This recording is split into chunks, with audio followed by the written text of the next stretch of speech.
नमस्कार, मैं हूं अजय सिंह सिसोदिया। आप देख रहे हैं एमपी लाइव न्यूज और सेहत दिल से के इस खास कार्यक्रम में मेरे साथ जुड़ रहे हैं मध्य भारत के वन ऑफ द बेस्ट नेत्र रोग विशेषज्ञ डॉक्टर गणेश पिल्लई, जो कि दिल्ली एम्स से पढ़े हुए हैं। तो डॉक्टर पिल्लई, आपका बहुत बहुत स्वागत है एमपी लाइव न्यूज पर। धन्यवाद आपका, मुझे आपने इनवाइट किया।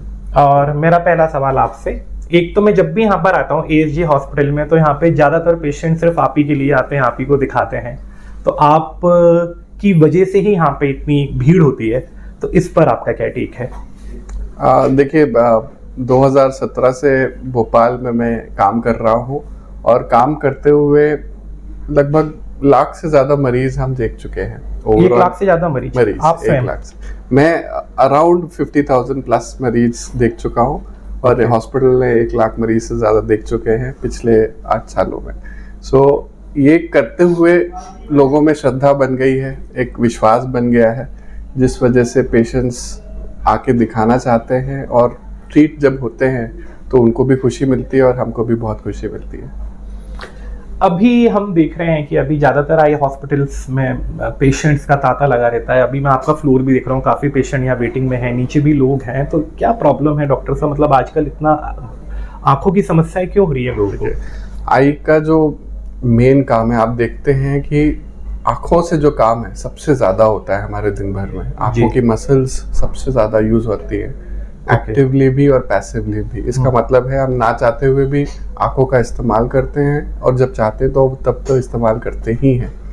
तो इस वजह से आप देखते हैं कि गैजेट का यूज, मोबाइल का यूज, कंप्यूटर का यूज, इनका बहुत ज्यादा उपयोग बढ़ गया है, जिस वजह से आंखों की समस्याएं भी ज्यादा होने लगी हैं। इसके अलावा हमारा खान पान, रहन सहन, एनवायरनमेंट, ये भी पहले की तुलना में काफी खराब सा हो गया है, जिस वजह से आंखों पे इसका असर पड़ता है और इस असर के वजह से आंखों की बीमारियां भी ज़्यादा होने लगी हैं और जिसका इलाज करने की ज़रूरत होती है।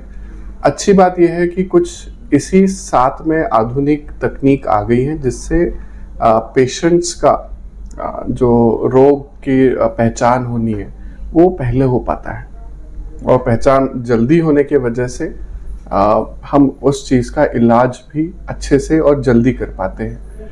तो ये एक एडवांटेज भी है पहले की तुलना में, और एक डिसएडवांटेज जो एनवायरमेंटल बाकी फैक्टर्स हैं, इस वजह से लोगों का पेशेंस बढ़ गया। आपने स्क्रीन टाइम की बात की डॉक्टर साहब, आजकल तो लोगों की जरूरत बन गया है मोबाइल। मैक्सिमम लोग लैपटॉप पे काम करते हैं और मोबाइल तो सभी के हाथों में होता है। इवन जो सीनियर सिटीजन है 70-75 ईयर्स ओल्ड, वो भी बिना मोबाइल के नहीं रह पाते हैं। छोटे बच्चे तो बिल्कुल ही नहीं। तो अब उनको और क्या विशेष ध्यान रखना चाहिए? मोबाइल स्क्रीन हमारे ज़रूरत के लिए बनाया गया था, लेकिन हम इस पर आश्रित हो गए हैं एक तरह से। ये एक अच्छी बात नहीं है। तो जितने भी बच्चे आते हैं, बूढ़े भी आते हैं, एडल्ट्स भी आते हैं, तो मैं उनको यही सलाह देता हूँ कि आप मोबाइल का उपयोग अपनी ज़रूरत के लिए करें, ना कि उस पर निर्भर रहें पूरी तरह से। तो पहले डिपेंडेंस हटाना है। दूसरा है कि जब भी आप मोबाइल यूज़ कर रहे हैं तो हमारी आँखों की ब्लिंकिंग रेट या फिर आँखों का जो मिचकाना है वो बहुत कम हो जाता है, जिससे आँखों की ड्राइनेस बहुत बढ़ गई है। आप देखेंगे कि छोटे बच्चों से लेके अडल्ट एज ग्रुप में लगभग 60 से 80% लोगों में ड्राइनेस होती है इसी वजह से, और जिस वजह से आँखों में थोड़ी रड़कन या लालीपन भी रहती है।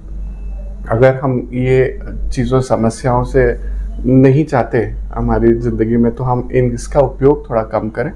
उपयोग कम करने का मतलब है, कुछ लोगों में ये ज़रूरी में काम से रिलेटेड भी होता है, तो हम 20 मिनट के बाद 20 सेकंड आँखों को आराम दें। इस आराम के 20 सेकंड में हम 20 फीट दूर देखें और 20 बार आँखों को मिचकाएं। इससे काफ़ी कुछ आँखों को रिलैक्सेशन मिल जाता है, उससे वापस से वो री एनर्जाइज हो जाता है और वो वापस से काम कर पाता है। 20 मिनट के बाद 20 सेकंड का ब्रेक, 20 सेकंड का जिसमें आपको 20 फीट दूरी देखना है, थोड़ा दूर देखना है और आंखों को मिचकाना है, आंखों को ब्लिंक करना है। ये एक एक्सरसाइज होगी, ये एक आंखों की मसल्स को रिलैक्सेशन एक्सरसाइज हो जाती है। तो ये आप जरूर ध्यान रखिएगा। डॉक्टर साहब की ये टिप, यहाँ पे बहुत लोग आते हैं डॉक्टर साहब से मिलने के लिए और ये आपको टिप मिल रही है इस चैनल के थ्रू, तो इसको ध्यान में रखिए। स्क्रीन टाइम आजकल चूंकि बढ़ी गया है, डिपेंडेंसी बहुत है, कोशिश करें मोबाइल कम से कम यूज करें। नहीं कर पा रहे हैं तो this is one of the best method to care of your eyes. अब साहब, दूसरा जो सबसे इम्पोर्टेंट सवाल है वो ये है कि डे टू डे लाइफ में किसी को कोई प्रॉब्लम नहीं है, तो उसको क्या ध्यान रखना चाहिए अपनी आंखों का? बेसिकली देखिए, डे टू डे इसमें हम यही कर सकते हैं कि खान पान में अपने ग्रीन वेजिटेबल्स, फ्रूट्स इंक्लूड करें, जो कि सबसे कॉमन माँओं की शिकायत रहती है कि हमारे बच्चे ठीक से नहीं खाते। बट इसमें हमको ये मेक श्योर करना पड़ेगा कि वो हरी सब्जियां और फ्रूट्स डेली बेसिस पे खाएं। इसके अलावा आंखों का प्रोटेक्शन ज़रूर रखें। आंखों का प्रोटेक्शन का मतलब है, क्योंकि बाहर जाते हैं तो धूल, धुआं, मिट्टी और पोल्यूशन काफ़ी ज़्यादा बढ़ गया है, तो आंखों को प्रोटेक्ट ज़रूर करें। आंखों को प्रोटेक्शन एक नॉर्मल सिंपल चश्मा भी हो सकता है या सन ग्लासेस भी हो सकते हैं। अगर सन ग्लासेस यूज़ करते हैं तो भी आंखों पे असर एक इनडायरेक्ट वे में काफ़ी बचाव मिल जाता है। तो ये हमारे लिए एक तरह का बचाव हो जाता है, जिससे ज़्यादातर आंखों में प्रोटेक्शन मिल जाता है इन चीज़ों से, और काफ़ी हद तक ठीक रहता है। तो सनग्लास का यूज़ करना चाहिए। सनग्लासेस, और नॉर्मल अगर नंबर नहीं भी है तो पहने एक किसी तरह का प्रोटेक्टिव आई वेयर, जिससे आंखों पे एक तो डायरेक्ट हाथ नहीं जाएगा आपका, और जिससे कीटाणु वगैरह भी आंखों पे नहीं जाएंगे। सनग्लास की आपने बात करी डॉक्टर साहब, उसमें भी 2-3 कन्फ्यूजन है आम जीवन में। एक तो एक सनग्लास में क्या चीज़ देखनी चाहिए, मैं ब्रांड की बात नहीं करता हूँ क्योंकि हम यहाँ किसी ब्रांड को प्रमोट करने के लिए बैठे भी नहीं है। दूसरी बात, वो आजकल जब भी आप सनग्लास लेते हैं तो उसमें बहुत सारा यूवी फिल्टर और पोलराइज ग्लास, ये सब चीज़ें चलती हैं, तो क्या करना चाहिए? एक सामान्य चश्मा में क्या क्या चीज़ें देखनी चाहिए? सामान्य चश्मे में सिर्फ एक ही चीज़ जो मैं इम्पॉर्टेंटली पेशेंट्स को बोलता हूँ, उसमें UV 400 प्रोटेक्शन होना चाहिए। UV 400 प्रोटेक्शन का क्या मतलब है? हमारी सूर्य से जो किरणें निकलती हैं ये एक अलग अलग वेवलेंथ से निकलती हैं, लेकिन जो 400 या 400 से नीचे वेवलेंथ की जो लाइट्स होती हैं वो आँखों के लिए अच्छी नहीं होती हैं। इनफैक्ट उससे आँखों के पर्दे पे एज रिलेटेड मैकुलर डिजेनरेशन होने का खतरा होता है। तो अगर हम इससे प्रोटेक्शन लेते हैं तो आगे चल के बड़ी उम्र में एज रिलेटेड मैकुलर डिजेनरेशन होने के चांसेस कम रहते हैं। तो इसलिए UV 400 ये एक इम्पॉर्टेंट चीज़ है जिसका ध्यान दें। इसके अलावा बाकी सारी चीज़ें एक ऑप्शनल चीज़ होती हैं, वो अपनी आप जो भी आपको लगता है कि आपको पसंद है उस हिसाब से आप ले सकते हैं। जो पुराने लोग हैं डॉक्टर साहब, अक्सर कहते हैं कि चश्मा जो होना चाहिए वो ग्लास का ही होना चाहिए, फाइबर नहीं होना चाहिए, इस पर आपका टेक? देखिए, ग्लासेस के चश्मे जो हैं ऑलमोस्ट अब बनना बंद हो चुके हैं जी। ये टेक्नोलॉजी का एडवांसमेंट भी बोल सकते हैं। दूसरा बोल सकते हैं कि उसमें ग्लासेस में ना मोल्ड करने की जो क्षमता होती है वो थोड़ी कम होती है, कम्बरसम होती है, मीन डिफिकल्ट होता है जी। कि जैसे कोई कॉम्प्लेक्स नंबर्स देने होते हैं जिसमें अलग अलग तरह के पावर्स होते हैं। जैसे आप नॉर्मली देखते होंगे स्पेयर और सिलेंडर, ये 2 नंबर लोगों को होते हैं, लेकिन कई बार ये मिक्स्ड भी होते हैं, अलग अलग प्लस और माइनस के कॉम्बिनेशन भी होते हैं, तो ये नंबर दे पाना कठिन होता है। इस वजह से ग्लासेस का चलन थोड़ा सा कम हो गया है, इस वजह से प्रोडक्शन भी कम हो गया है। लेकिन फिर भी ग्लासेस क्यों ज़्यादा अच्छे लगते हैं? क्योंकि उनका जो एक इंडेक्स होता है वो आँखों से काफ़ी मैच करता है, इसलिए लोग उसको अच्छा लगता है लोगों को पहनने से। लेकिन आप नए वाले जो आप बोल सकते हैं फाइबर वाले ग्लासेस हैं, उसमें भी हाई इंडेक्स ग्लासेस आने लगे हैं जो मोटे चश्मे को पतला करके देते हैं, और उससे आँखों का नंबर बड़ा होते हुए भी पतले चश्मे लगते हैं।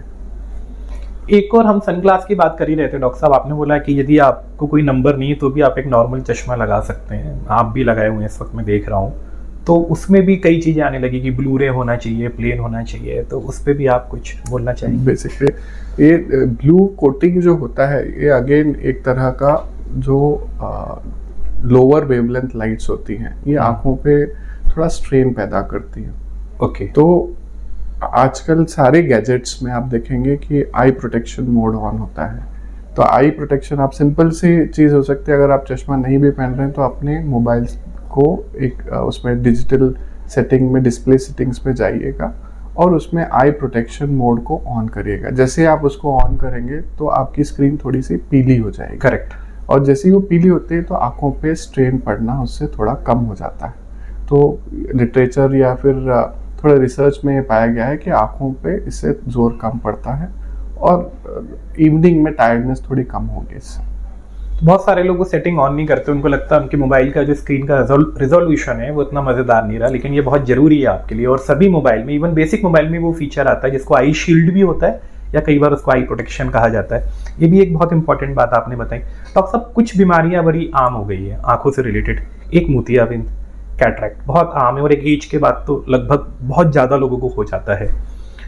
दूसरा ग्लूकोमा भी लोगों को होता है, वो साइलेंटली बहुत दिनों तक डेवलप होता रहता है, पता नहीं लगता है। कई बार लोगों को चश्मा आ जाता है, वो पता नहीं लगता है, और जब तक वो चेक कराते हैं या उनका सर भारी होता है या दूसरे सिम्टम्स आते हैं तो नंबर बढ़ चुका होता है। तो इन सब की कैसे केयर की जाए? देखिए, कैटरैक्ट जो हो गया, जैसे मैंने पहले बताया कि एनवायरमेंटल फैक्टर्स और हमारा रहन सहन अच्छा ना होने की वजह से सारी बीमारियां अब होने लगी हैं।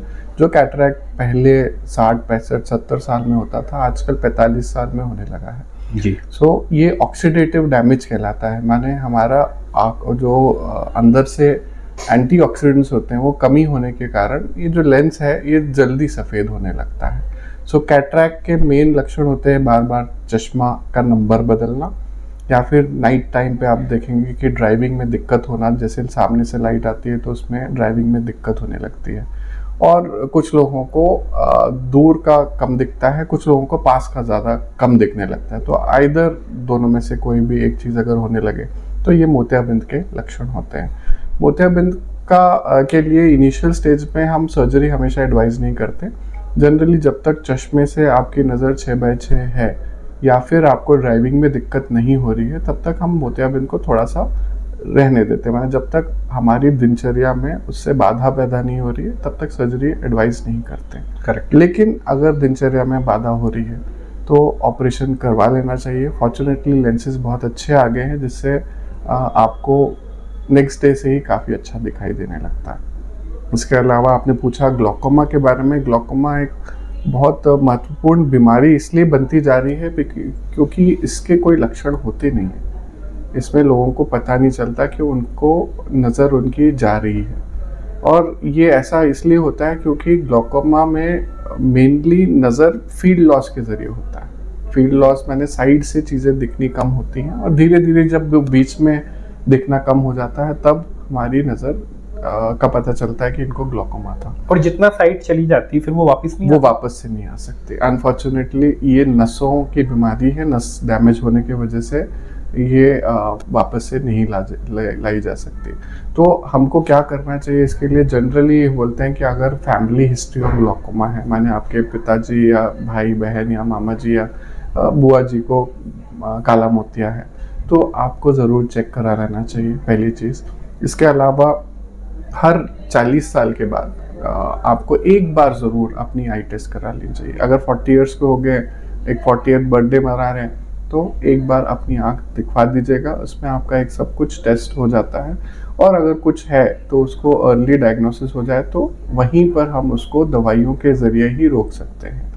काला मोतिया में ऑपरेशन की ज़रूरत एंड स्टेज पे ही पड़ती है, या फिर ऐसी स्थिति में जब दवाइयों से वो कंट्रोल नहीं हो पा रहा, तभी हम एडवाइस करते हैं। तो ये आपने बहुत अच्छी बात बताई डॉक्टर साहब। एक कैटरैक्ट की हम बात कर रहे थे, तो उसमें ये तो एसजी आई केयर हॉस्पिटल है, स्पेशलिस्ट हॉस्पिटल है, लेकिन हम जब निकलते हैं किसी भी सिटी में तो 1000 ऑफ बोर्ड्स आर देयर।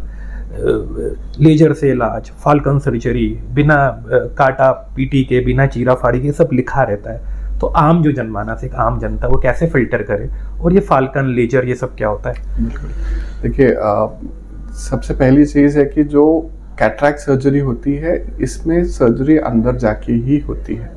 कोई भी ऐसा प्रोसीजर नहीं हो सकता कि वो बिना चीरा फाड़ी के हो पाए।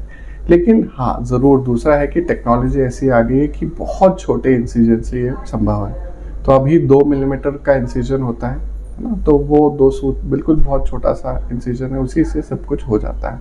अब इसमें 2 तरह की चीज़ें होती हैं। कुछ लोग बोलते हैं कि लेज़र से सर्जरी कर रहे हैं, लेकिन जनरली लेज़र जो होता है वो होता है फेमटो लेज़र। फेमटो लेज़र होता है एक बड़ी मशीन होती है, और इससे बिना ब्लेड यूज़ किए सर्जरी करना संभव है। तो उसमें वो पूरा सब कुछ मशीन में इंस्टॉल होता है। और दूसरा होता है फेको। फेको में डॉक्टर या सर्जन ही इस इंसिजन को ब्लेड के ज़रिए बनाता है।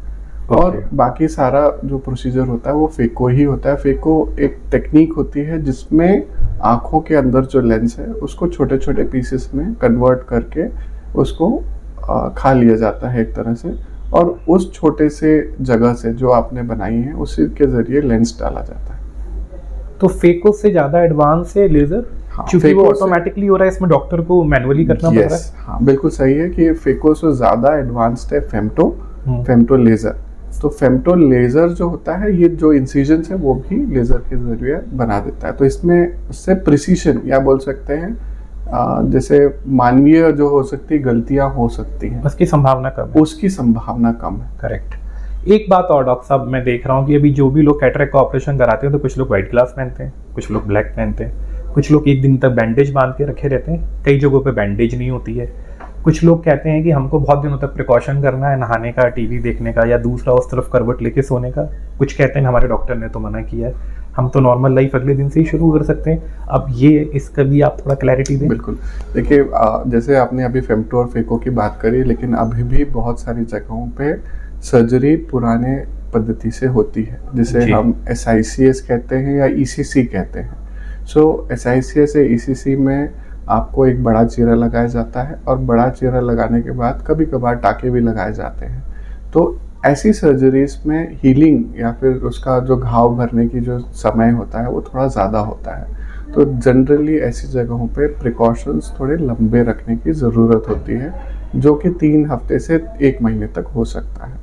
लेकिन जो नई पद्धति से होते हैं, जो कि फेको या फिर फेम्टो होता है, इसमें बहुत छोटा चीरा लगने की वजह से, माने 2 मिलीमीटर्स का, ये घाव जनरली 3 से 4 दिन में भर जाता है।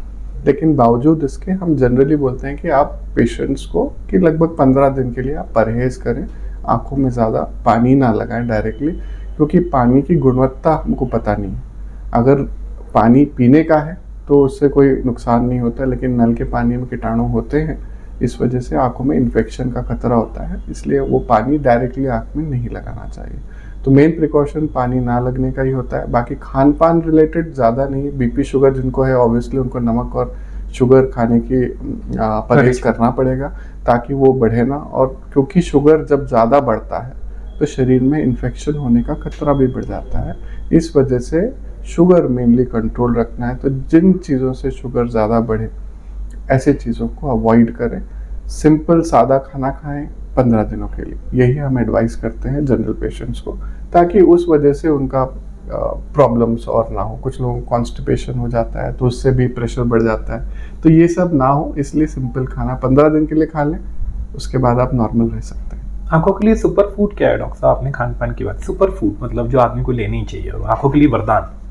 देखिए ज़्यादातर जो, जैसे मैंने पहले भी बोला कि ग्रीन वेजिटेबल्स एंड फ्रूट्स अगर आप अपने डाइट में इंक्लूड कर सकते हैं, जिसमें इवन पालक हो गया, मेथी हो गया, इसके अलावा ऑरेंजेस हो गए, मोरिंगा के बहुत अच्छा विटामिन ए सोर्स होता है। सो वो आप अगर अपने डेली डाइट्स में इंक्लूड कर सकते हैं, ग्रीन वेजिटेबल्स एंड फ्रूट्स, तो ज़्यादातर आँखों की समस्याएं जो कि डेफिशिएंसी के कारण होती हैं वो नहीं होती हैं। In fact age related macular degeneration जो कि लगभग 60 या 65 साल के बाद होती है, उसमें भी एक मेन जो इंग्रेडिएंट होता है जो हम मल्टीविटामिन के तौर पे देते हैं, उसमें ल्यूटीन और जियाज़ैंथीन करके एक कंपोनेंट होता है, ये रहता है। ये हरी सब्जियों में पाया जाता है। अगर जो हरी सब्जियां ज़्यादा खाते हैं, जनरली उनमें ये एज रिलेटेड मैकुलर डिजनरेशन होने की समस्या भी कम होती है। हरी सब्जियां ज़्यादा से ज़्यादा खानी है। सारी हरी सब्जियां सुपर फूड है। बहुत अच्छा डॉक्टर साहब, एक जब मैं स्कूल में था तो योगा टीचर्स आते थे, और लास्ट 2 क्वेश्चन है। बिल्कुल। तो जब योगा टीचर आते थे तो उन्होंने बताया था ऐसे मुंह में पानी भरिए, हनुमान जी बन जाइए और आंखों में छींटे मारिए ठंडे पानी से डेली। वो मैं अभी भी कर रहा हूँ इतने सालों से। वो करना चाहिए कि नहीं? देखिए, ये सारी चीज़ें, कोई भी किसी तरह की एक्सरसाइज हम मना तो नहीं करते हैं। In fact it's a good way of concentrating on your eyes, means अपनी आँखों का ध्यान रख रहे हैं आप। तो आँखों की अगर सफाई आप अच्छे पानी से कर रहे हैं, इसका सिर्फ एक ही चीज़ बोलते हैं, जब जो लोग को आदत होती है पानी से आँखों में स्प्लैश करने की या पानी की छींटे मारने की, वो बस पानी का ध्यान रखें, वो पानी की गुणवत्ता आरओ वाटर पीने का पानी, बस अगर वो है तो आप बिल्कुल कर सकते हैं, उससे कोई दिक्कत नहीं है। जोर से ना स्प्लैश करें। और ये मुंह में पानी भरना, हनुमान जी बन जाना, नहीं, इसका कोई लॉजिक नहीं है। इसका कोई लॉजिक तो नहीं है, बट यस, आई में आप जनरल मॉर्निंग में उठ के क्लीन कर सकते हैं। स्प्लैश ना करें तेजी से तो ठीक रहता है। कभी कभार मेरे पास पेशेंट आए हुए हैं जिनने बहुत तेजी से स्प्लैश किया और ऊपर का एपिथेलियम थोड़ा सा डैमेज हो गया, तो ऐसा भी होता है कभी कभी। अभी जो सीजनल चेंजेस होते हैं, गर्मी आ गई है, इस गर्मी में किस तरीके से विशेष ध्यान रखें, जो आज के इंटरव्यू का पर्पस भी था कि सीजन की शुरुआत में ही लोगों को उनकी आई केयर के लिए कुछ बातें पता लग जाएं। तो सीजनल कुछ चीज़ें होती हैं जो हमारे पास आते हैं। पहले बच्चों में वर्नल केरेटोकंजक्टिवाइटिस होता है, माने एलर्जी होती है एक तरह की। ये एलर्जी आम के बौर जब लगते हैं तब लगभग सबसे ज़्यादा होती है। इसका कारण होता है इसमें जो आम के जो बौर होते हैं, इस सीज़न में बहुत सारे पोलन्स घूम रहे होते हैं एनवायरनमेंट में, तो ये कुछ बच्चों को इफेक्ट करती है। पोलन्स यानी बारीक पार्टिकल जो दिख नहीं रहे हैं, लेकिन आंखों में जा रहे हैं। तो ये पोलन से बच्चों को एलर्जी इस तरह से होती है कि वो आंखों को मलने लगते हैं, आंखें सूज जाती हैं, लाल हो जाती हैं, और अगर वो ऐसा मलते रहे तो उनको बहुत बड़ा चश्मे का नंबर भी आ जाता है। तो एक तो है कि ऐसी चीज़ अगर हो रही है तो आप अपने नियरेस्ट ऑप्थेल्मोलॉजिस्ट को दिखाएं ताकि उसके लिए वो ड्रॉप्स दे सकें, पहली चीज़। सेकेंड इज़ कि क्या ध्यान रख सकते हैं हम, जैसे मैंने पहले बोला कि एक तो आई का प्रोटेक्शन होना चाहिए। अगर आप जनरल एक कोई प्रोटेक्टिव आईवेयर पहन रहे हैं जो कि 0 नंबर का चश्मा भी हो सकता है, तो इससे आँखों का धूल मिट्टी धुआं नहीं जाएगा आँखों में। दूसरा, जैसे आपने बताया आँखों को साफ़ रखें, तो साफ़ रखने में आप क्लीनिंग कर सकते हैं, लेकिन बार बार हाथ ना लगाएं आँख पे, कई बार कीटाणु सरफेस से आते हैं। तीसरी चीज़, अगर आँखों में कोई लाली आए या कीचड़ आ रहा है तो प्लीज़ ऑप्थेल्मोलॉजिस्ट को दिखाएं। अलग अलग तरह की कंजक्टिवाइटिस होते हैं जो कि वायरल भी हो सकते हैं, बैक्टीरियल भी हो सकते हैं, फंगल भी हो सकते हैं।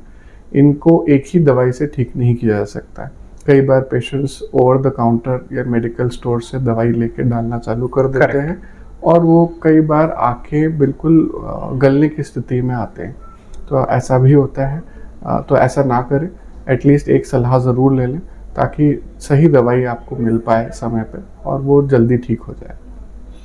डॉक्टर साहब, बहुत यंग एज में आप बहुत अच्छा कर रहे हैं, 50,000 पेशेंट्स को देख चुके हैं, और मैंने ऑलमोस्ट बहुत सारी चीज़ें इस इंटरव्यू में कवर करने की कोशिश करी जिनसे हम आम जीवन में गुजर रहे हैं। आगे भी यदि हमको कोई ज़रूरत रहेगी तो प्लीज़ आप हमको एश्योर करें कि हम आपसे फिर से समय ले पाएँ। और मुझे पता आपका स्केड्यूल बहुत बिजी होता है, बहुत सारे पेशेंट्स, इवन दो आपने हमको टाइम दिया उसके लिए थैंक यू सो मच। धन्यवाद आपका भी, आपने भी समय निकाला एक शूट करने के लिए, एक जनरल अवेयरनेस के लिए, क्योंकि जनरल अवेयरनेस की बहुत ज़्यादा कमी है। ऐसे हमने बहुत सारी छोटी विषयों पे चर्चा नहीं करी, जिसका नाम जस्ट मैं बता दूंगा, जो कि आरओपी है, रेटिनोपैथी ऑफ प्रीमेच्योरिटी, जो कि पैदा होते ही आँखों में अंधत्व का कारण बनती हैं, या पीडियाट्रिक कैटरैक्ट्स होती हैं, बच्चों में ही मोतियाबिंद होता है, ऐसी चीज़ें। स्क्विंट, इसमें भी बहुत सारी गलत धारणाएं हैं, इसको जल्दी इलाज ज़रूर कराना चाहिए। कई लोग बड़े होने का वेट करते हैं बच्चों का, जिससे उनकी एक 3D परसेप्शन चली जाती है, तो इस पर हम कभी बहुत डिटेल में चर्चा कर सकते हैं। तो बच्चों से रिलेटेड आंखों की कुछ बीमारियां हैं जिसको जल्दी ठीक करना बहुत जरूरी है। एक नेक्स्ट एपिसोड डॉक्टर साहब मैं आपसे फिर से समय ले लूंगा तो बच्चों पर ही कर लेंगे। मेरे चाचा के बेटे के साथ ऐसा हुआ है कि उसको बहुत देर बाद रियलाइज हुआ जब हमने दिखाया उनको कि उसका आई साइट बचपन से ही वीक है और वो और वीक होता जा रहा है, तो एक आई में तो विजन ही चला गया ऑलमोस्ट। तो ये बहुत इंपॉर्टेंट विषय है, और देखिए एपिसोड खत्म होते होते भी डॉक्टर साहब ने कुछ विषयों पर फिर से प्रकाश डाला, लाइट डाली कि इनको भी कवर करना है। तो डॉक्टर साहब मैं दोबारा आपसे समय लूंगा। आज के इंटरव्यू के लिए आपका बहुत बहुत धन्यवाद। Thank you.